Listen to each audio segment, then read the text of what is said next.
汉字部首罕，也叫做敞字头，是顶部向前突出的悬崖，能遮蔽风雨，适合搭建简易住所，所以敞字头表示悬崖、高地或简易开放的建筑。要注意，某些简体字中的敞字头是从繁体字中的广字头简化而来的。敞是依靠一堵墙搭建的棚子、房子，引申意义是工厂、厂房，比如那家工厂在招聘新员工，这个厂家的产品很受欢迎，这批货物已经出厂了。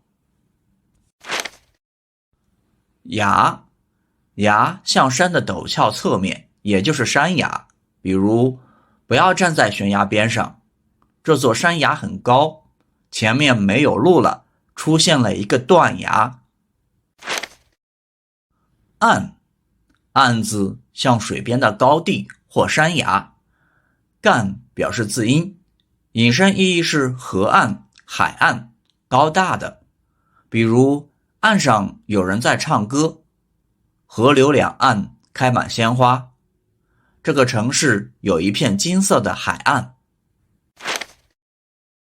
危字下半的节是跪坐的人，所以危像人跪坐在山崖顶上向下看，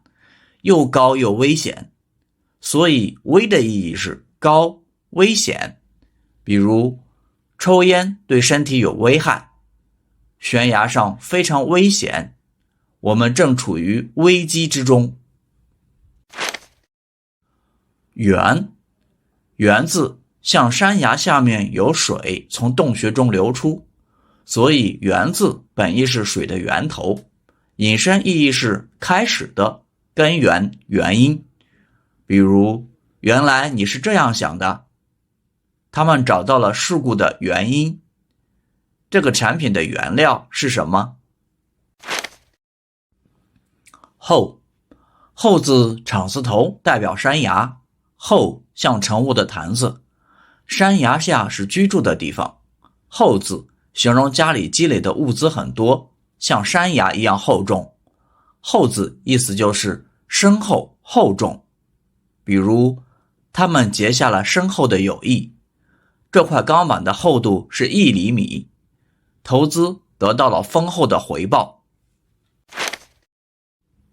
乡字中敞字头或广字头表示简易开放的建筑，乡表示字音，乡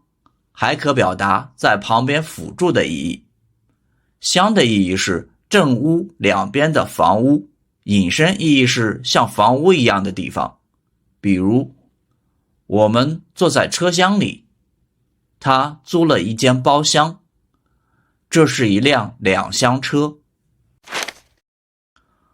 侧字中敞字头或广字头表示简易开放的建筑，则表示字音，侧意义是厕所，比如要保持厕所洁净，厕所一般分为男厕和女厕。公园里有几个公厕。厅字中敞字头或广字头表示简易开放的建筑，下面的厅或丁表示字音，厅意义是开阔的房间，比如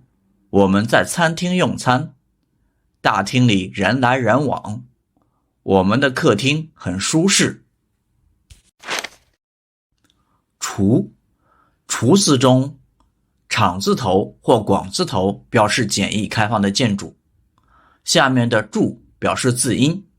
厨就是做饭的地方，比如厨房里有很多厨具，这家餐厅的厨师手艺非常好，大家称赞他的厨艺。